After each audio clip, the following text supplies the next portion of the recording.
ये कहानी एक छोटे से गांव की है जो घने जंगलों के बीच बसा हुआ था। गांव के लोग बहुत मेहनती थे और दिन रात खेती बाड़ी में लगे रहते थे। लेकिन गांव के पास के जंगल में एक चुड़ैल रहती थी जिसके बारे में गांव में कई डरावनी कहानियां प्रचलित थीं।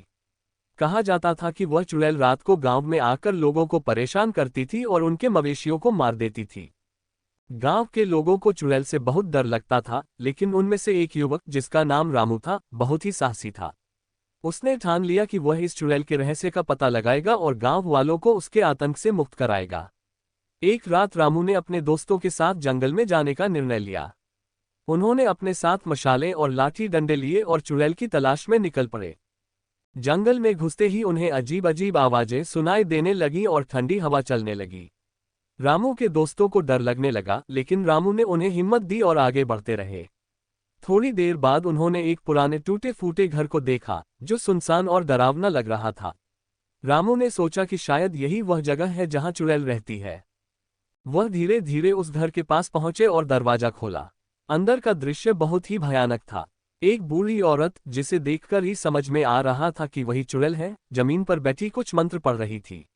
रामू ने हिम्मत करके उससे पूछा, तुम कौन हो और इस गांव को क्यों परेशान कर रही हो?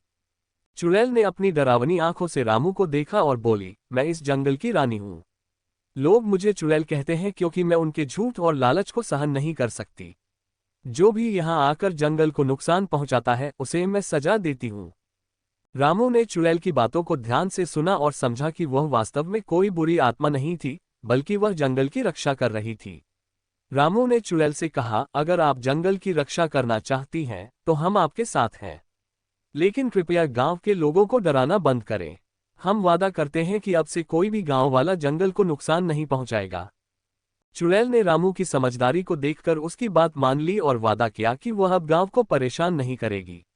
इसके बाद रामू ने गांव लौटकर सभी को ये बात बताई।